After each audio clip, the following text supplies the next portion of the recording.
Pour vous aider à poser des questions, je voudrais ajouter quelque chose à mon intervention. Parce que ce sont ceux qui viennent d'intervenir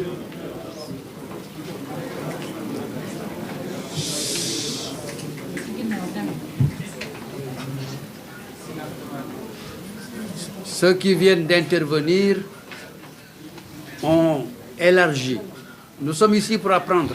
En tout cas, moi, je suis ici pour apprendre. Vos questions m'aideront à mieux réfléchir et à apprendre. Et ceux qui veulent apprendre pourraient écouter. Les avocats qui viennent de parler m'aident à ouvrir davantage la réflexion et la recherche. Il y a quelqu'un qui a parlé de l'interprétation des lois pénales. Comment et pourquoi on interprète les lois. J'ai remarqué quelque chose dans l'étude de ces textes-là et leur application aux personnes poursuivies. J'ai lu une décision de la Cour suprême du Sénégal. Et je dis bien la Cour suprême du Sénégal. Je vous donne les références pour que vous notiez bien cette décision. C'est l'arrêt numéro 27, arrêt numéro 27 du 19 juin 2025. Arrêt numéro 27 du 19 juin 2025. La Cour suprême nous dit que lorsque un juge d'instruction ou un tribunal décide de placer quelqu'un en résidence surveillée, c'est-à-dire vous emprisonnez chez vous, avec contrôle judiciaire et bracelet électronique, ce n'est rien d'autre qu'une prison à domicile. C'est une prison dorée. Lorsqu'on décide de vous emprisonner chez vous avec bracelet électronique, la durée de cet emprisonnement à domicile est à déduire de votre véritable emprisonnement dans une prison lorsque vous serez condamné. C'est l'article 138.7 du Code de procédure pénale. Article 138.7 du Code de procédure pénale. Mais la Cour suprême ajoute que cette possibilité de vous emprisonner chez vous est alternative à l'emprisonnement à Rebeuss. Exemple. Alternative, ça veut dire remplacer. C'est la même chose. On fait comme ça. Deux mains qui alternent. L'un équivaut à l'autre sur le plan de la durée de la peine.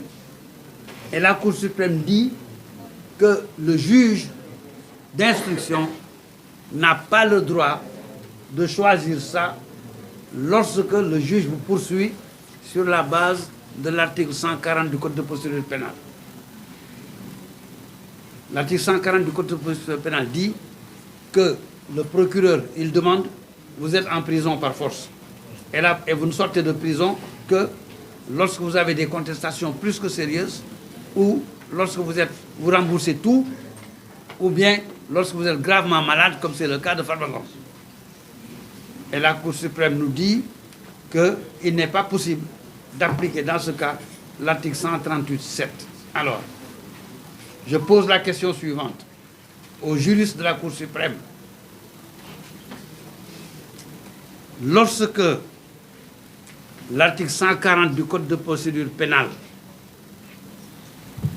a été révisé au Sénégal par la loi de 1999, parce que l'article 140 aujourd'hui provient d'une loi telle qu'il est rédigé aujourd'hui, provient d'une loi de 1999, la loi du 25 janvier 1999. Alors que l'article 138 du Code de procédure pénale, tel qu'il est rédigé, provient d'une autre loi qui est de l'an 2010. Alors, article 140 vient de 1999, article 138 vient de 2010.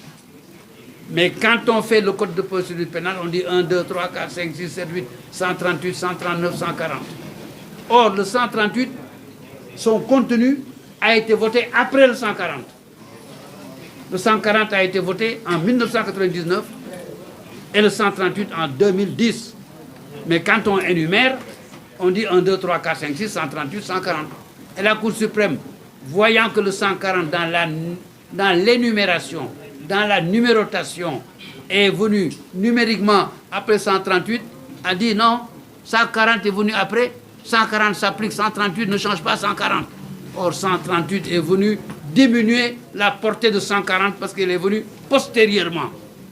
Nous avons aujourd'hui, comme disait tout de suite un des avocats qui est intervenu, et ça, encore une fois, je ne m'adresse pas à la presse en tant que presse et au peuple sénégalais, mais je m'adresse surtout aux juristes, et je parle de véritables juristes du Sénégal, car nous avons été formés dans le droit français. Nous sommes des juristes du système juridique français. Nous ne sommes pas des juristes du système juridique anglais, ni chinois, ni américain. Dans le système juridique français, il y a des principes généraux du droit et des principes et des règles d'interprétation du droit pénal. En droit pénal, lorsque deux textes se contredisent, lorsque deux lois se contredisent, c'est la loi postérieure qui est venue la dernière qui est appliquée. Ce n'est pas la première. C'est le principe de l'interprétation des lois pénales dans le temps. Cela résulte de tous les principes enseignés en France et au profit de tous les juristes français. Ensuite, deuxièmement, lorsque la loi doit s'interpréter, j'entends dire toujours qu'il faut faire une interprétation restrictive des lois pénales. Et ceux qui le disent, ils le disent dans le sens contraire aux intérêts de celui qui est en prison. Or, en droit pénal, l'interprétation restrictive signifie que lorsqu'il y a des difficultés d'interpréter, l'interprétation doit aller dans le sens de celui qui est poursuivi. Parce que la liberté individuelle est le principe constitutionnel.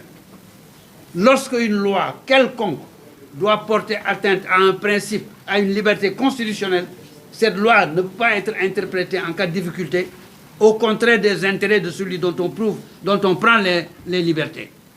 On l'interprète toujours en faveur de la personne qui se voit privée de sa liberté. C'est ça le principe de l'interprétation restrictive des lois pénales, pour ceux qui ne comprennent pas, parce que je vois souvent dans vos débats journalistiques des personnes qui se disent juristes parce qu'ils ont un diplôme de droit. Ils se disent juristes. Je préfère qu'ils disent qu'ils ont une maîtrise en droit plutôt qu'on les qualifie de juristes dans vos télévisions.